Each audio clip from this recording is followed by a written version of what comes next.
Hey everybody. Today we are going to make bread. I'm going to teach you guys how to make a basic white loaf of bread. It's quite simple, but I understand that if you've never made it before, it can seem a little intimidating if you've never worked with dough before. So I'm just gonna decided to go ahead and record this video, and then I'll post the recipe, and this way you can watch the way that it's done, and then you would have a better idea of what to do when you want to make it at your home. So I'm just going to go ahead and take my cup of warm water and add it to my bowl. And we're also going to add our sugar and our active dry yeast. Now I'm just going to give it a little swirl just to combine it. And then we're just going to let this sit for like 5 minutes. And this is called proofing. And this is how you're going to know that your yeast is activated, if it's good. Now, if you have older yeast in your cabinet and you're not sure if it's still good, this step right here is going to let you know if it's something that you can still utilize. What's going to happen is you should have a foam that will form on the top. If the foam does not form, then you know that your yeast is no good. So I'll show you guys what this looks like. It's like a weird brown mixture, but you'll begin to see like this brown foam that forms. Now, I did a lot of research and was learning how to make bread about 5 years ago, just off of becoming a mom and realizing that, God forbid, if something were to happen and I couldn't get to the grocery store, I needed to be able to make sure my kids ate off of the basic staples that we keep in our pantry. And that's why this recipe is very simple. Like, there's so many types of variations of breads that you can make, and I've learned to make quite a few. But this is the most basic recipe. There are much more fancier recipes that include milk and honey and oats and all sorts of stuff. But this is your most basic white bread recipe. So yeah, so I'm doing this because of everything that's going on. Our grocery stores are limited in a lot of areas, and my oldest sister actually went out to go find bread and could not find bread for her family. So she called me, and I walked her through these steps via a Facebook video call, and she successfully made 2 loaves of bread, which really made me excited. But I had some people that were like, hey, can you share the recipe? And I thought, sharing the recipe written down is great, but also having something to look at is very helpful. I know I watched a lot of videos when it came to learning how to make bread, so I understood how the process went. So that's why I'm doing this for you guys. Now, I can already see I'm getting a foam that's forming on the top, which is good. That's exactly what we want. So now that the foam is beginning to form, I am going to go ahead and add the remaining ingredients, which is going to be our oil, which I'll put the recipe down below so you'll see. Little that. And then we're going to also add our salt. What's wrong, Elon? What's wrong, buddy? 1 second. Okay, now that you have everything in the bowl, you're going to start adding flour. Not too much, but just maybe a cup or 2 at a time. And you'll notice that your mixture begins to thicken up. So right now we just have a liquid mixture. You're just going to start adding your all-purpose flour.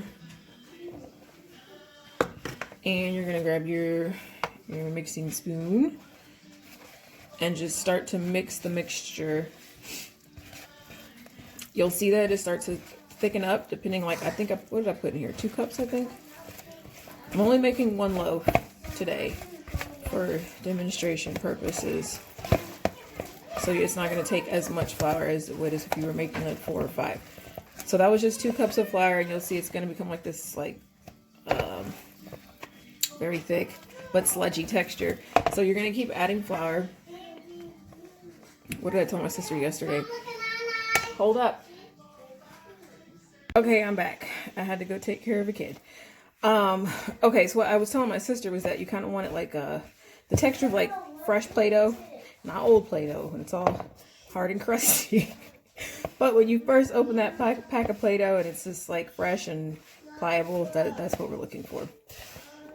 So as you keep mixing, you're going to be able to tell that your dough mixture is going to get, it's going to start combining together, which you lose the need for your spoon. Hold up, Eliab, I'll come help you. Hold up. You're going to use your hands. Of course, like anything that you're making, cooking, you make sure your hands are clean. Take off your jewelry or you're going to get dough all in your rings. You don't want that. So you're just going to keep working the flour into your dough ball. You'll find that if you kind of flatten out your ball and stretch it, you'll find the wet spots that are kind of in the middle. And that'll kind of show you, that'll show you how much more flour you need, or if you need more flour at all.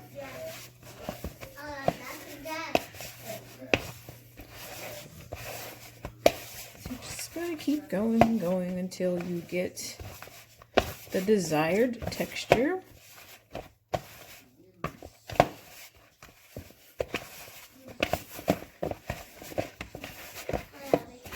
I really hope somebody is able to use this video for their benefit and the benefit of their family.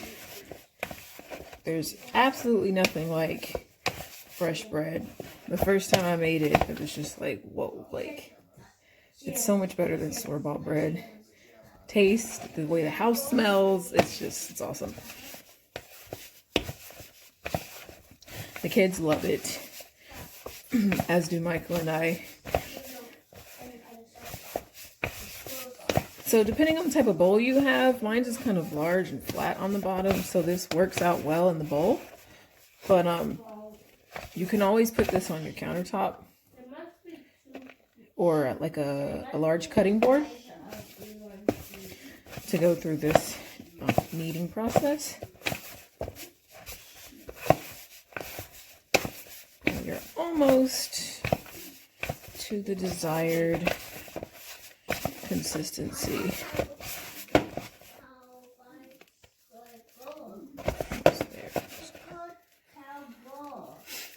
Just gonna pick up the extra flour.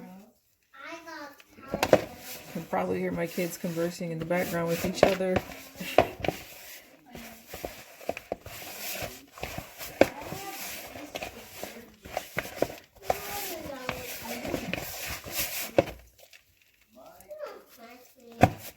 I hope that everybody's doing okay during this crazy time that the world is facing. It's a bit chaotic. However, in the midst of the chaos, I'm thankful for the peace of God. The peace that He supplies truly does surpass all understanding. No matter how chaotic this world gets, He will sustain you in peace and love, and will cancel out fear in ways that you couldn't imagine. Had this happened probably last year, my anxiety would be through the roof. Even just last week, you know, it's been a process for me, and learning to truly not be anxious, which is easy for me to do as a mom, to go into straight anxiety mode.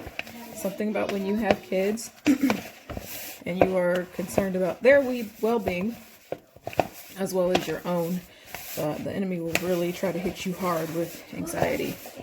And I have had to learn how to dismiss anxiety through the power that Jesus offers unto us, and it has worked wonders. So while we are in the house, I am actually enjoying my time. It's not like I always, pretty much always in the house, but I'm not stressing about what's going on the outside. I do pray for those that are being directly affected, though, by this whole ordeal. Praying for healing for those that are battling the sickness, and sickness of any sort for that matter.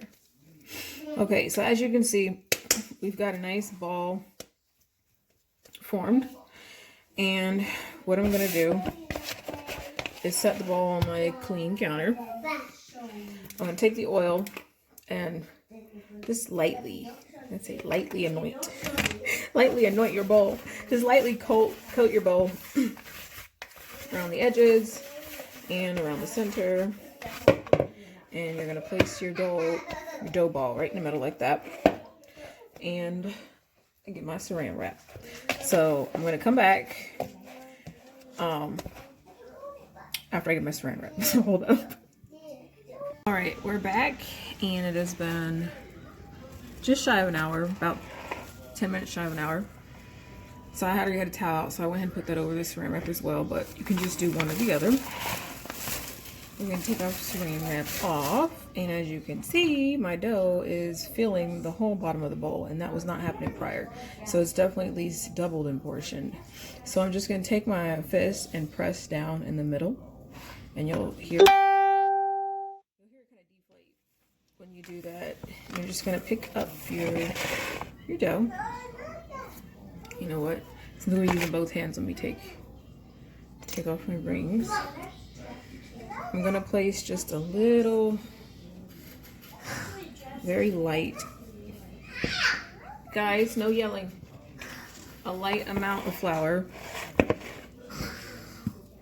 Sorry, my two toddlers are kind of picking on each other. Light amount of flour, and we're just gonna press this into a rectangle shape. So if you guys can see.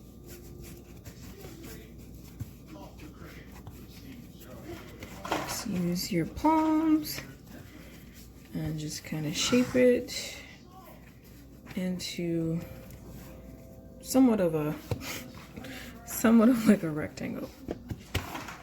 And then you're just gonna, you can see this, I'm just gonna fold it, roll it onto itself like this. So you have this shape. Now the part where the seam meets right here, I'm gonna have that be on the bottom. And so I'm just gonna start on this end. I'm gonna tuck, roll that end underneath, and I'm gonna pinch it and just roll it underneath. And same thing on the other side. You'll see this is a clean end, and this is an open end. So I'm just gonna roll it, pinch it, you know what? You can pull it, pinch it like this, and then just tuck it underneath. So now you should have a little loaf-like shape. Now, where's my pan? Oh, here it is. Okay, so let me get the pan. So you have your bread pan. Once again, I'm going to just take my oil and lightly, very lightly coat, or I like to say lightly anoint your anoint your pan. Skip the sides. You can use a paper towel to do this, but since I know those are so hard to find these days, you can also use your fingers.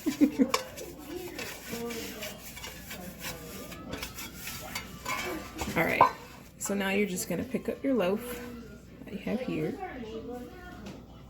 and you're going to put it in the middle of your pan, like so.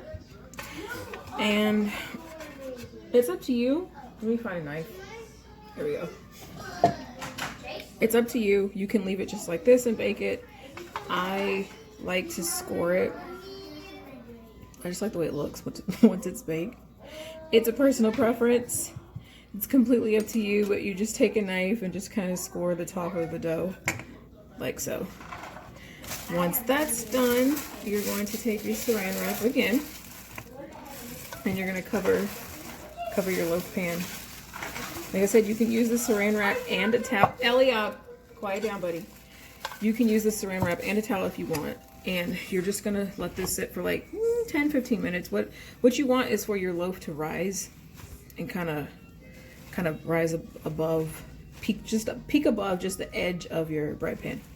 So I'll come back in like 10-minute-ish time, and we'll come see how much it's risen. While you're waiting for it to rise, now would be a good time to go ahead and preheat your oven to 375 degrees. Go ahead and get that going while you're waiting for this to rise. So I'll go do that now. We're back. I actually ended up waiting closer to about an hour, My pan's on the larger side, but as you can tell, it has risen significantly since you last seen it. It's like filling up the whole pan.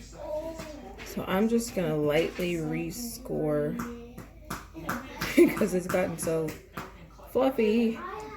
It's kind of made my lines disappear, but I'm just gonna rescore it, and it is ready to go. So, like I said, it was super small. You just kind of want it to rise a little bit so it's peeking above the edge of your pan, which we're at that point. And my pan is on the larger side, so if you have a smaller pan, that's gonna happen a lot sooner than mine's did. So we're just gonna pop it into the oven and wait about 25 minutes. You're gonna wait, guys, quiet down. You want it to be kind of golden brown on the top before you take it out. So we'll be back. Timer is up. Bread's coming out of the oven. It is golden brown up top like it should be.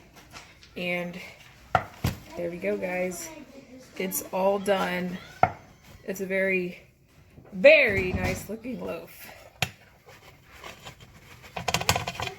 Now you may have to, there we go. I need to get a plate though. It's hot, so be very careful.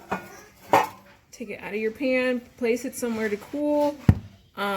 After it's cooled off, let it come to room temperature before you slice it. But once it's completely cool, you can slice it like you would any other regular bread. And you could put butter on the top if you want. You can even make a honey butter. You can make peanut butter and jelly sandwiches, whatever it is you want to use it for. But that is the finished product. So I hope this helps somebody. If it does help you, I would love to see a photo of your loaf or loaves that you do make. But yeah, I love you guys, and happy eating. Bye.